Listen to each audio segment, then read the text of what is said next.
नमस्कार, रफ्तार मीडिया में आपका स्वागत है। आपके साथ मैं रीना झाबालियान। खबरों का रुख करेंगे, लेकिन उससे पहले एक नजर डालते हैं इस वक्त की हेडलाइंस पर। आपातकाल के 50 साल पूरे होने पर बीजेपी कर रही कार्यक्रम। इमरजेंसी को लेकर बीजेपी कांग्रेस पर हमलावर। सीएम धामी बोले 1975 में हुई लोकतंत्र की हत्या। उत्तराखंड के 40 आईएएस अधिकारियों ने पहली ज्वाइनिंग वाले गांव को लिया गोद। सुदूरवर्ती गांवों के विकास पर रहेगा फोकस, चुटकी ले रहा विपक्ष। रुद्रप्रयाग में हादसे का शिकार हुआ 17 लोगों का परिवार। अलकनंदा नदी में गिरा चालक समेत 20 यात्रियों से भरा वाहन, 3 की मौत, 9 लापता। 11 जुलाई से शुरू होने वाली कांवड़ी यात्रा की तैयारियां तेज। अर्धसैनिक बलों के साथ 3500 से ज्यादा जवान संभालेंगे सुरक्षा व्यवस्था। पुख्ता इंतजामों में जुटा प्रशासन। और चलिए अब बुलेटिन की शुरुआत कर लेते हैं। भारत में आपातकाल के 50 साल पूरे होने पर बीजेपी देश भर के साथ ही उत्तराखंड में भी कार्यक्रम आयोजित कर रही है। इस मौके पर उत्तराखंड दौरे पर पहुंचे केंद्रीय मंत्री भूपेंद्र यादव ने आपातकाल को भारतीय लोकतंत्र और राजनीति का सबसे दुखद और काला अध्याय बताया। उन्होंने कांग्रेस पर निशाना साधते हुए कहा कि 1975 में संविधान के मूल ढांचे पर प्रहार करने का काम कांग्रेस ने किया था, और इसलिए जो आजादी हमको मिली थी उस लोकतंत्र पे सबसे बड़ा हमला 25 जून 1977 को हुआ, जो मार्च 1977 तक 21 महीने तक इस देश में रहा। और इसलिए भारत की पहली आजादी तो 1947 में हुई थी, लेकिन भारत के लोकतंत्र की जो आजादी है ये वास्तव में मार्च 1977 में 21 महीने की भयावह रात समाप्त होने के बाद हुई थी। और इसलिए 25 जून ये इस देश की संविधान हत्या दिवस के रूप में याद किया जाता है। वहीं राजधानी देहरादून में मुख्यमंत्री पुष्कर सिंह धामी ने इमरजेंसी के 50 साल पूरे होने पर आयोजित कार्यक्रम में हिस्सा लिया। इस मौके पर उन्होंने कहा कि आपातकाल के 50 साल ना भूले हैं और ना कभी भूलेंगे। उन्होंने लोकतंत्र के रक्षकों को नमन करते हुए तत्कालीन प्रधानमंत्री इंदिरा गांधी और कांग्रेस पर जमकर निशाना साधा। सीएम धामी ने बताया कि गुरुवार को केंद्रीय मंत्री की अध्यक्षता में वन एवं पर्यावरण मंत्रालय की अहम बैठक हुई। इसमें करीब 100 प्रस्तावों पर मुहर लगी। सभी नौजवान पीढ़ी को उनके ध्यान में आए, उनके स्मरण में आए कि जो इमरजेंसी थी, आपातकाल था, संविधान की हत्या थी, वो कितनी भयावह थी। किस प्रकार से लोगों को जेल में ठूसा गया था, किस प्रकार से लोकतंत्र की हत्या की गई थी। अनेक नेताओं को, अनेक पत्र पत्रिकाओं को, समाचार पत्रों को बंद कर दिया गया था, महिलाओं को जेल में डाल दिया गया था, साथ ही नसबंदी जबरदस्ती कर दी गई थी। हमारे देश की युवा पीढ़ी, आने वाले नौजवान, आने वाले विद्यार्थी, सबके स्मरण में ये इमरजेंसी जरूर रहनी चाहिए। इसलिए हमारे प्रधानमंत्री जी के नेतृत्व में पूरे देश में ये आह्वान किया गया कि संविधान हत्या दिवस, इसका नामकरण हुआ कि संविधान की किस प्रकार से हत्या की गई। और पूरे देश के अंदर आज जगह जगह पर ऐसे कार्यक्रम आयोजित हो रहे हैं। उत्तराखंड की धामी सरकार की पहल पर प्रदेश के 40 अधिकारियों ने अपनी पहली पोस्टिंग वाले गांव को गोद लिया है। अधिकारियों द्वारा गांव गोद लेने के पीछे मकसद है वहां का उचित विकास करना और योजनाओं का लोगों तक फायदा पहुंचाना। लेकिन अधिकारियों के इस कदम पर मुख्य विपक्षी दल कांग्रेस ने निशाना साधा है और सत्ता पक्ष को सांसद आदर्श ग्राम योजना की याद दिलाई है। देखिए रिपोर्ट। उत्तराखंड के गांव को अधिकारियों ने लिया गोद। अपनी पहली ज्वाइनिंग वाले गांव को लिया गोद। गांव का विकास करना अधिकारियों का मकसद, लेकिन चुटकी ले रहा विपक्ष। उत्तराखंड के गांव का कायाकल्प और तस्वीर बदलने की यहां के अधिकारियों ने ठानी है। धामी सरकार की पहल पर 40 अधिकारियों ने अपनी पहली ज्वाइनिंग वाले गांव को गोद लिया है। इन गांव का जिम्मा अब अधिकारियों ने उठाया है। अधिकारियों ने गांव में जाकर समस्याओं को समझना भी शुरू कर दिया है और सरकारी योजनाओं के जरिए विकास को गति देने की दिशा में कदम उठाया जा रहा है। दरअसल 20 मई 2025 को मुख्य सचिव आनंद वर्धन की ओर से इस संबंध में आदेश जारी किया गया था। सरकार का उद्देश्य है कि विकास की हर राशि का पूर्ण और सही उपयोग हो सके। उत्तराखंड के युवा मुख्यमंत्री पुष्कर सिंह धामी जी ने अपने सभी आईएएस अधिकारियों को निर्देश दिए हैं कि अपनी तैनाती के जो प्रथम गांव हैं उनके लिए उनको गोद लेकर के डेवलपमेंट का एक मॉडल वो तैयार करेंगे और बाद में उसको पूरे उत्तराखंड के गांवों में रेप्लिकेट किया जाएगा। मैं समझता हूं कि ये मुख्यमंत्री की एक अभिनव पहल है, दूरगामी सोच है और निश्चित रूप से इसके बहुत ही सुखद परिणाम निकट भविष्य में हमको प्राप्त होंगे। हालांकि अधिकारियों के इस कदम पर मुख्य विपक्षी दल कांग्रेस ने चुटकी ली है। कांग्रेस ने इसे खोखला दिखावा करार दिया है। कांग्रेस ने सत्ता पक्ष को सांसद आदर्श ग्राम योजना की याद दिला दी है।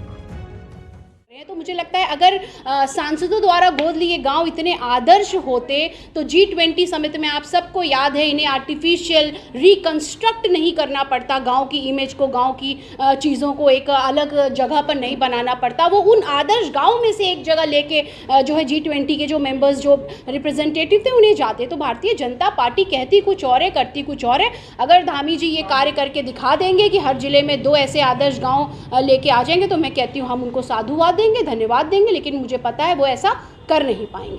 बता दें कि मई 2014 में प्रधानमंत्री नरेंद्र मोदी की सरकार का गठन होने के बाद अक्टूबर 2014 में सांसद आदर्श ग्राम योजना को लॉन्च किया गया था।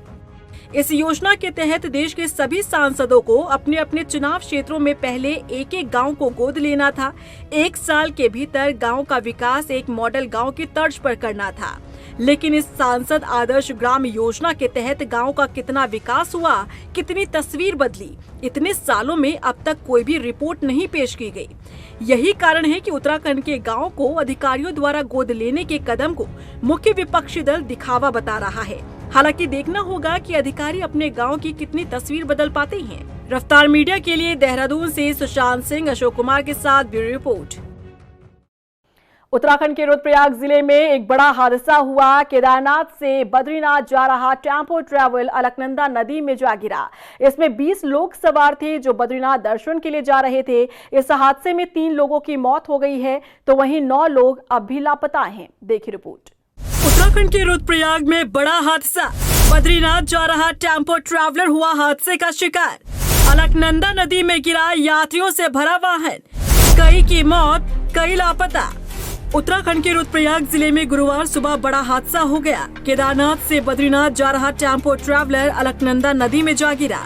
ऋषिकेश बद्रीनाथ हाईवे पर यह हादसा हुआ। टेम्पो ट्रैवलर में ड्राइवर सहित कुल 20 लोग सवार थे। बस अभी भी लापता है।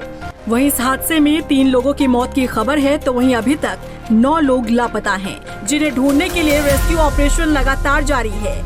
बता दें कि इस गाड़ी में कुछ लोग गुजरात के थे, कुछ महाराष्ट्र के और कुछ राजस्थान के। 20 लोगों में से 17 लोग एक ही परिवार के थे। हादसे को लेकर ड्राइवर ने बताया कि रास्ते में ट्रक ने टक्कर मारी, जिससे टेम्पो अनियंत्रित हो गई और नदी में जा गिरी। कहाँ से कहाँ जा रहे थे? बद्रीनाथ जा रहे थे। कितने लोग थे उसमें? 19 लोग। क्या हुआ, कैसे हो? ट्रक वाले ने टक्कर मार दी। ट्रक वाले ने? हाँ। कहाँ से लेके आ रहे थे इनको? केदारनाथ से लेके केदारनाथ से लेके आ रहा था रुद्रप्रयाग नाइट। बता दें कि रुद्रप्रयाग बस हादसे में कई यात्री गंभीर रूप से घायल हुए, जिन्हें एयर एम्बुलेंस के जरिए ऋषिकेश एम्स लाया गया। रुद्रप्रयाग जिले में हुए दर्दनाक बस हादसे में अब तक टेम्पो ट्रैवलर का कोई सुराग नहीं मिला है। इसमें सुबह लगभग 7:30 के बाद 7:45 के आसपास से घटना हुई, जिसमें एक 31 सीटर बस हरिद्वार स्थित थी जो नदी में गिरने की सूचना आई। इसमें लगभग 8 लोगों को रेस्क्यू करके बचा लिया गया है और 3 डेड बॉडी अभी तक हमें, बाकी लगभग 9 लोग अभी भी मिसिंग है। इसमें 18 यात्री और 2 ड्राइवर और गाइड होने की आशंका है, तो ये भी चीज़ अभी कंफर्म हो रही है, जैसे कंफर्म होगी हमारा। वहीं इस दर्दनाक हादसे को लेकर सीएम पुष्कर सिंह धामी ने ट्वीट किया। सीएम धामी ने ट्वीट करते हुए लिखा, जनपद रुद्रप्रयाग में एक टेम्पो ट्रैवलर के नदी में गिरने का समाचार अत्यंत दुखद है। एसडीआरएफ सहित अन्य बचाव दलों द्वारा युद्ध स्तर पर राहत एवं बचाव कार्य किया जा रहा है। इस संबंध में निरंतर स्थानीय प्रशासन से संपर्क में हूँ। ईश्वर से सभी के सकुशल होने की प्रार्थना करता हूँ। बता दें कि आज सुबह तड़के बेहद ही ये दर्दनाक हादसा हुआ। इस हादसे में अब तक 9 लोग लापता हैं, जिनका कोई सुराग नहीं लग पाया है और तलाश लगातार जारी है। रफ्तार मीडिया के लिए देहरादून से ब्यूरो रिपोर्ट। हल्द्वानी पहुंची जिले की प्रभारी मंत्री रेखा आर्य ने सुभाष नगर क्षेत्र में नवनिर्मित आंगनवाड़ी का शुभारंभ किया। इस दौरान उन्होंने कहा कि सरकार आंगनवाड़ी में पढ़ने वाले बच्चों को बेहतर व्यवस्था देने के लिए लगातार काम कर रही है। शहर में अतिक्रमण पर हो रही कार्रवाई पर मंत्री रेखा आर्य ने कहा कि किसी के भी साथ अन्याय नहीं होने दिया जाएगा। देखिए, सामान्यतः आंगनवाड़ी केंद्र ग्रामीण क्षेत्रों में तो लोग भूमि दान और इत्यादि करते हुए जो है हम लोग भवन निर्माण का काम करते ही रहते हैं। शहरी क्षेत्र में भूमि का मिलना और निर्माण होना बहुत उसमें चुनौतियां रहती है। तो मुझे आज बताते हुए खुशी हो रही है कि अपने ये शहरी क्षेत्र में, चाहे वो सुभाष नगर का हो, राजेंद्र नगर का हो, दोनों आंगनबाड़ी केंद्र जहाँ पे टॉयलेट से लेकर, स्टोर रूम से लेकर, किचन से लेकर, एक छोटे ऑफिस से लेकर, हॉल से लेकर, एक प्रॉपर एक स्टैंडर्ड जो है आंगनबाड़ी केंद्र जो है वो बनाया गया। आज उसी का हमने लोकार्पण किया है। निश्चित रूप से उसमें बच्चों की संख्या भी अच्छी है और आने वाले समय में बच्चों की संख्या और वृद्धि होगी। तो आज ये लोकार्पित हुए आंगनबाड़ी केंद्र जनमानस को समर्पित किया गया है। सीएम धामी भगवानपुर में 35 करोड़ रुपए की लागत से बनने वाले छात्र छात्राओं के लिए आवासीय विद्यालय का शिलान्यास करेंगे। राज्य मंत्री देशराज कनवाल ने बताया कि जुलाई के पहले हफ्ते में मुख्यमंत्री भगवानपुर दौरे पर रहेंगे और जनता को बड़ी सौगात देंगे। माननीय मुख्यमंत्री जी का आभार व्यक्त करने के लिए माननीय मुख्यमंत्री जी द्वारा भगवानपुर करालठी गांव में 35 करोड़ रुपए की लागत से अनुसूचित जाति छात्र छात्राओं के लिए एक आवासीय विद्यालय बनने जा रहा है। उसका मैंने स्थलीय निरीक्षण किया और माननीय मुख्यमंत्री जी से मैंने निवेदन किया कि वो उसका शिलान्यास करने आए। भगवानपुर की जनता उनको धन्यवाद ज्ञापित करना चाहती है, उनका स्वागत करना चाहती है। तो माननीय मुख्यमंत्री जी ने जुलाई के फर्स्ट वीक में आने के लिए कहा है कि वो आएंगे और इसका शिलान्यास होगा। राजधानी देहरादून में बनने जा रहे एलिवेटेड रोड से मलिन बस्तियां प्रभावित होने वाली है। ऐसे में अब कांग्रेस ने मलिन बस्तियों के समर्थन में सरकार के खिलाफ अपनी आवाज को मुखर कर दिया। कांग्रेस के प्रदेश उपाध्यक्ष सूर्यकांत धस्माना ने कहा कि सरकार जब तक प्रभावित लोगों के लिए पुनर्वास नीति नहीं लाती तब तक एलिवेटेड रोड का निर्माण नहीं होने दिया जाएगा। उनके इलेक्ट्रिसिटी बिल, पानी के बिल, इलेक्शन के कार्ड, आधार कार्ड और राशन कार्ड चेक करके उनको वेरीफाई कर रहे हैं कि वो वहाँ रहने वाले हैं या नहीं। हमने कहा कि किसी भी प्रकार की कार्रवाई इनके खिलाफ न करें। अधिकारियों ने आश्वासन दिया है कि अभी कोई कार्रवाई नहीं हो रही है। वेरिफिकेशन के लिए भी हमने कहा है कि उनको पर्याप्त समय और पर्याप्त अवसर दिए जाएं, उस पर भी अधिकारी सहमत हुए हैं। और मलिन बस्तियों के संबंध में हम ये कहना चाहते हैं, हम एक विस्तृत कार्यक्रम दे रहे हैं। एलिवेटेड रोड से प्रभावित होने वाले जो हजारों लोग हैं, 25 किलोमीटर परिक्षेत्र के, उन लोगों से मैं मिलने स्वयं जाऊंगा और उनको ये आश्वासन हमारा है कि बिना पुनर्वास की नीति को लागू किए राज्य में एक भी मलिन बस्ती वाले का घर हम टूटने नहीं देंगे। इन दिनों कांग्रेस की महिला विंग भी बीजेपी नेताओं को लेकर हमलावर है। उत्तराखंड महिला कांग्रेस ने पोस्टर के जरिए बीजेपी पर निशाना साधा है। महिला कांग्रेस ने इस पोस्टर में बीजेपी के पूर्व विधायक सुरेश राठौर की दूसरी शादी का मुद्दा उठाते हुए राज्य में यूसीसी के उल्लंघन का पहला केस बताया। कांग्रेस ने हरिद्वार जेल के अंदर योग दिवस के मौके पर बीजेपी की पूर्व जिला अध्यक्ष अनामिका शर्मा को सम्मानित करने पर भी सवाल उठाए। बता दें कि अनामिका शर्मा वही है जिस पर अपनी बेटी के यौन शोषण कराने का आरोप लगे हैं। यूसीसी का बड़ा महिमा मंडल मुख्यमंत्री धामी जी ने कहा कि उत्तराखंड पहला राज्य है जिसमें समान नागरिकता सम्मान लागू हुआ, लेकिन उन्हीं के एक पूर्व विधायक, हरिद्वार के ही विधायक सुरेश राठौर जी ने जिस तरीके से उसकी धज्जियां उड़ाई हैं और प्रेस कॉन्फ्रेंस करके और अपनी जो उनका एक उर्मिला जी से जो उनका एक रिश्ता था उसको स्वीकारा, ये उसका फोटो हम लोग जारी कर रहे हैं। ये कहीं ना कहीं मुझे लगता है कि हिंदू मैरिज एक्ट के खिलाफ है। साथ साथ ये पूरे समाज को भाजपा एक गलत मैसेज देने का काम कर रही है। जिस तरीके से वो अपनी पत्नी के होते हुए एक दूसरी महिला को अपनी पत्नी का दर्जा दे रहे हैं, वो यूसीसी का भी उल्लंघन है और समाज की जो महिलाएं हैं जो शादी में बिलीव करती हैं उनके लिए भी गलत है।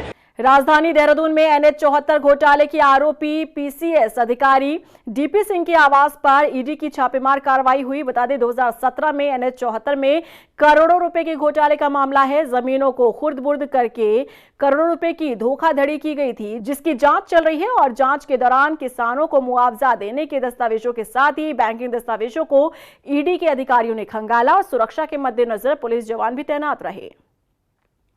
उत्तराखंड सरकार के प्रयास से चमोली का रहने वाला राजेश अब सही सलामत अपने घर वापस लौट आया है। पंजाब में 15 सालों से बंधुआ मजदूर की तरह युवक को रखा गया था, जिसका संज्ञान सीएम धामी ने लिया और आज युवक अपनों के बीच पहुंच चुका है। क्या है ये पूरा मामला, देखिए इस रिपोर्ट में। धामी सरकार का रंग लाया प्रयास। 15 साल बाद मां को मिला अपना बेटा। पंजाब में युवक को बनाया गया था बंधुआ मजदूर। अपने घर चमोली वापस लौटा राजेश।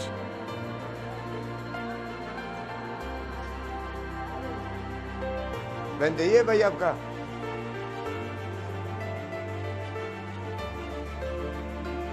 ये तस्वीर देखकर हर कोई भावुक हो जाए। माँ की नम आंखें और अपने बेटे को दुलारते हाथ। 15 सालों से इस माँ को अपने बेटे का इंतजार था। माँ दिन रात अपने बेटे का इंतजार करती रही, लेकिन आखिर वो दिन आ ही गया जब माँ को अपना बेटा मिल गया। और ये मुमकिन हो पाया उत्तराखंड की धामी सरकार के प्रयासों के कारण। दरअसल चमोली जनपद के कौम गांव निवासी राजेश के पंजाब में उत्पीड़न के मामले का मुख्यमंत्री पुष्कर सिंह धामी ने खुद संज्ञान लिया था। हाल ही में राजेश नाम के इस युवक का पंजाब की एक सामाजिक संस्था के कार्यकर्ताओं के साथ बातचीत करने का वीडियो वायरल हुआ, जिसमें उसने अपना घर चमोली बताया था। साथ ही उसने बताया कि वो सालों से तबेले में काम कर रहा है, जहां मालिक की ओर से उसका उत्पीड़न किया जा रहा है, जिसका संज्ञान लेते हुए मुख्यमंत्री पुष्कर सिंह धामी के निर्देश पर जिला प्रशासन ने मामले में कार्रवाई की। उन्होंने मामले में चमोली के जिला अधिकारी संदीप तिवारी को युवक के परिजनों से संपर्क कर हर संभव मदद के निर्देश दिए। आज सोशल मीडिया में एक वीडियो प्रसारित हो रहा है, जिसमें नारायणबगड़ चमोली के एक युवक का उल्लेख हो रहा है, राजेश कुमार का, जो कि पंजाब के तरन तारण जिले में है, और जिसमें अवगत कराया जा रहा है कि राजेश को बंधुआ मजदूर के तौर पे रखा गया है। तो आज माननीय मुख्यमंत्री जी ने उस वीडियो का संज्ञान लेके मुझे दूरभाष पर निर्देश दिए थे। उसके पश्चात उनके परिवार वालों से संपर्क किया गया, जो कि अभी पंजाब में ही हैं, और जिला प्रशासन तरन तारण से वार्ता हुई। राजेश को सकुशल थाने में लाया गया है और जो कल्प्रिट हैं उनके अगेंस्ट प्राथमिकी दर्ज की जा रही है। बता दें कि चमोली के रहने वाले राजेश का जब वीडियो सोशल मीडिया पर वायरल हुआ, तब बीजेपी सांसद अनिल बलूनी ने भी इस वीडियो को शेयर करते हुए कार्रवाई का आश्वासन दिया था। और आज धामी सरकार की कोशिशों का ही नतीजा है कि चमोली का रहने वाला राजेश नाम का ये युवक अपनों के बीच अपने घर पहुंच चुका है। सालों बाद अपने बेटे को देखकर मां की आंखें भी छलक उठी। रफ्तार मीडिया के लिए देहरादून से ब्यूरो रिपोर्ट। 11 जुलाई से प्रदेश में कांवड़ यात्रा शुरू होने जा रही है और ऐसे में पुलिस प्रशासन ने सुरक्षा इंतजामों की कमान संभाल ली है। इस बार 3500 से ज्यादा जवान कांवड़ मेले की सुरक्षा व्यवस्था संभालेंगे। साथ ही पैरामिलिट्री की 20 कंपनियों की मांग भी की गई है। मेले में किसी भी तरह से आतंकी घटना ना हो, इसके लिए केंद्र सरकार से 5 बम स्क्वाड और डॉग स्क्वाड की डिमांड भी रखी गई है। कांवड़ का हमारी पुलिस बंदोबस्त पूरा रहेगा और वहाँ पे भी हमारा जो एंटी ड्रग्स का जो ANTF है वो सक्रिय रहेगा और ये जो भी इसमें इन्वॉल्व होते हैं उनके खिलाफ मैदानी कार्रवाई हम करेंगे। और इसी के साथ फिलहाल इस बुलेटिन में बस इतना ही, लेकिन चलते चलते एक नजर डालते हैं इस वक्त की हेडलाइंस पर। आपातकाल के 50 साल पूरे होने पर बीजेपी कर रही कार्यक्रम। इमरजेंसी को लेकर बीजेपी कांग्रेस पर हमलावर। सीएम धामी बोले 1975 में हुई लोकतंत्र की हत्या। उत्तराखंड के 40 IAS अधिकारियों ने पहली ज्वाइनिंग वाले गांव को लिया गोद। सुदूरवर्ती गांव के विकास पर रहेगा फोकस, चुटकी ले रहा विपक्ष। रुद्रप्रयाग में हादसे का शिकार हुआ 17 लोगों का परिवार। अलकनंदा नदी में गिरा चालक समेत 20 यात्रियों से भरा वाहन, 3 की मौत, 9 लापता। 11 जुलाई से शुरू होने वाली कांवड़ी यात्रा की तैयारियां तेज। अर्धसैनिक बलों के साथ 3500 से ज्यादा जवान संभालेंगे सुरक्षा व्यवस्था। पुख्ता इंतजामों में जुटा प्रशासन।